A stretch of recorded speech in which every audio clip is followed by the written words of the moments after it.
Welcome to Basketball Mechanics with Coach Greg. This video is lesson 6 in my series on dribbling mechanics, which covers behind the back dribbling, flatback. The format of the video has part 1 with instruction, part 2 I demonstrate drills to practice skills, and part 3 shows a beginner trying the drills. We start with dribbling the ball to the side of our foot and move the dribble behind our foot. This gives the ball a clear path behind our body to bounce to the other side. The path is there, but pushing the ball straight across our back is not easy to learn. Your shoulder muscles pull your elbows behind your back, and you must make sure your wrist flick pushes the ball parallel or flat across your back.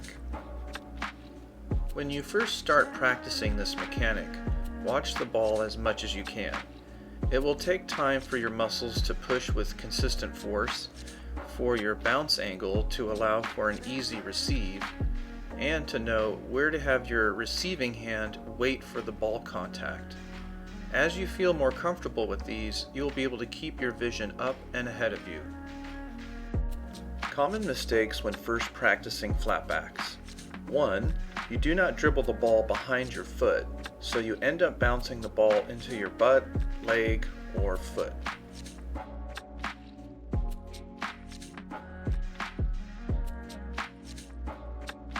Mistake 2.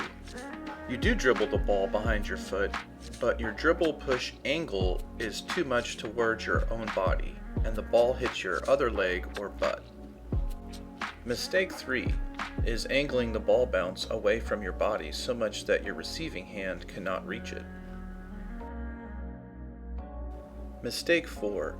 The dribble bounce is too soft, so the ball does not bounce up enough to be received by your waiting hand.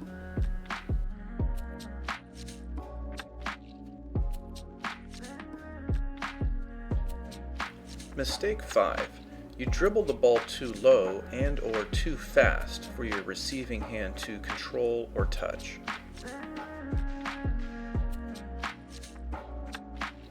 As you practice early attempts, emphasize pushing the ball down for a narrow V-path bounce, and even allow the ball to bounce twice before you try to get control of it with the opposite hand.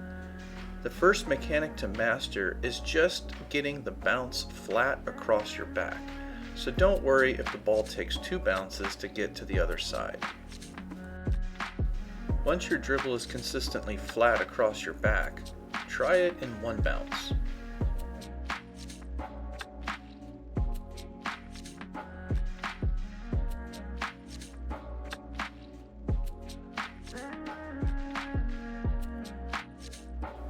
A flatback dribble requires your back to be fairly straight up. I show the body position contrast between dribbling the ball in front of my foot versus when I do a flatback.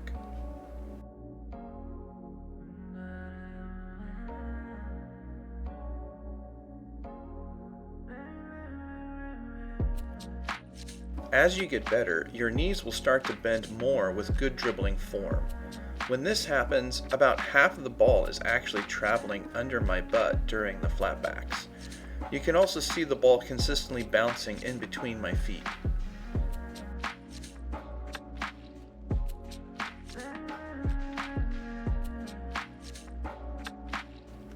The last video during instruction is a slow motion capture of good form flatbacks. It is just 2 controlled dribbles into a flatback.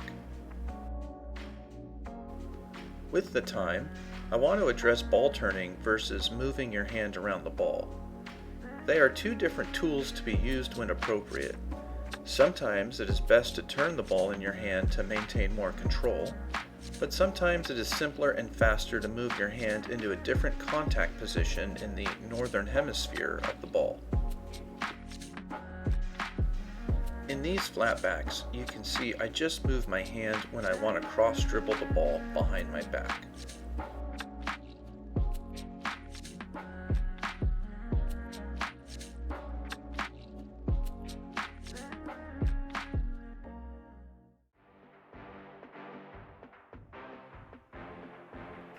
Drill 1. Once you feel like you can consistently dribble the ball flat across your back, Then complete 10 right hand flatbacks to your left hand in one bounce. Just get control with the left hand and dribble the ball back to your right hand and repeat. Once you complete 10, then do 10 from the left hand, flat back to the right hand.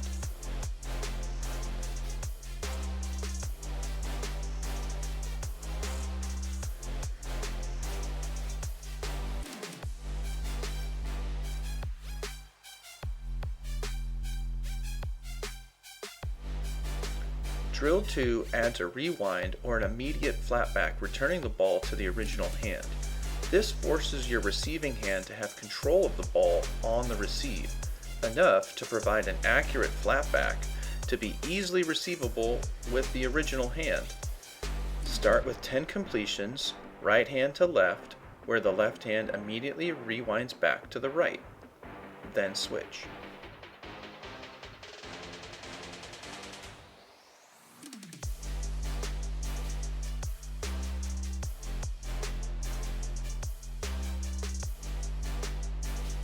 Drill 3 is where we add movement and footwork to our flatback.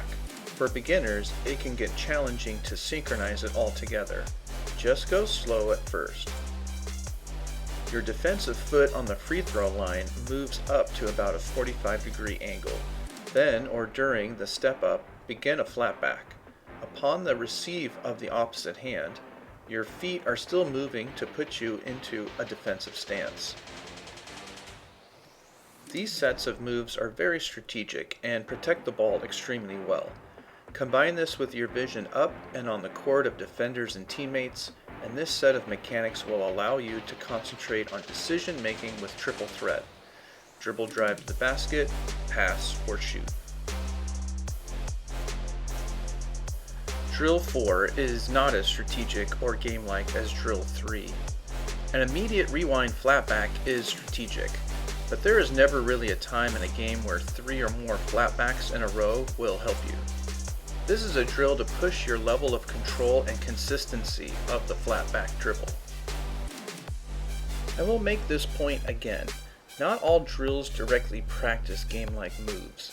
Some drills are part of a series of drills to get you to a game-like mechanic, and other drills are just pushing your limits to make the attempt of the move in a game feel easy.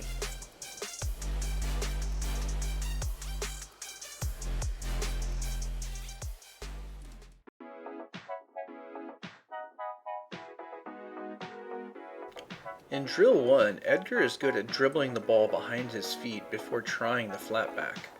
The angle of the V-path and where to put his receiving hand is a challenge.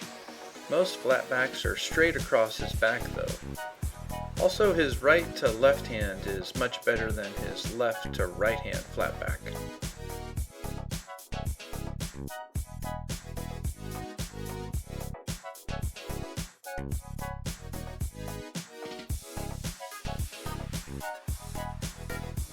In Drill 2, Edgar's left hand receive is of a fairly slow moving ball. His left hand rewind is really just a weak wrist flick back to his right hand. His right hand needs to bounce the ball with a little more force. A faster moving ball would allow Edgar's left shoulder to swing out a bit on the absorption on the receive, and then push back to his right hand. In the second half of attempts, his left hand does a good job pushing down on the ball so the V-path is not too wide. This makes it easier for his right hand to receive the ball.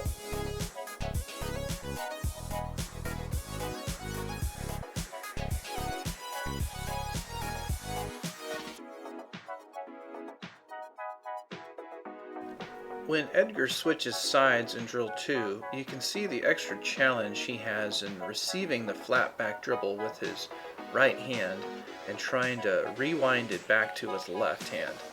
He definitely tries to push the ball a little harder, but he is either not sure where to put his right hand to receive the ball, or his left hand is just not getting it there. This is what practice is for.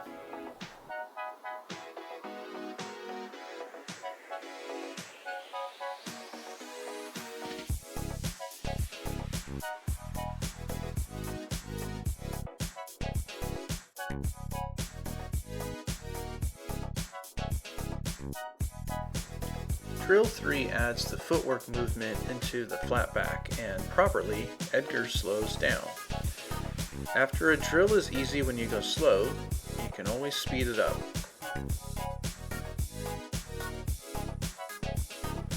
If you've been wondering how I got my hands on a time machine, which I used to go to the 1970s to film Edgar's demonstrations, it is because my phone overheated. We used Edgar's phone, which is newer than mine, but his video settings are weird. Not worth a reshoot, so enjoy?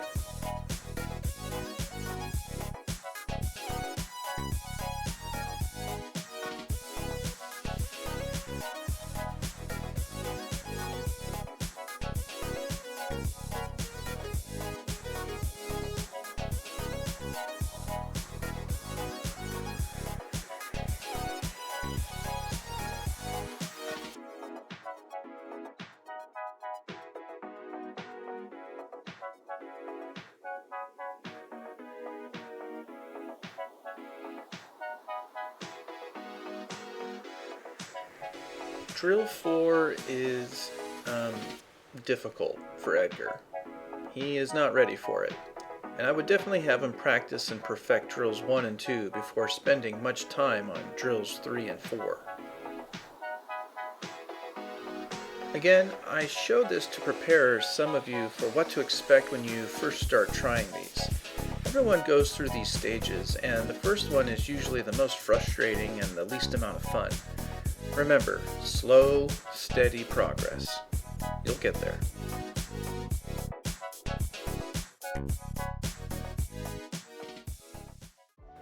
Thank you for watching Lesson 6 on Behind the Back Flatbacks in my series on dribbling.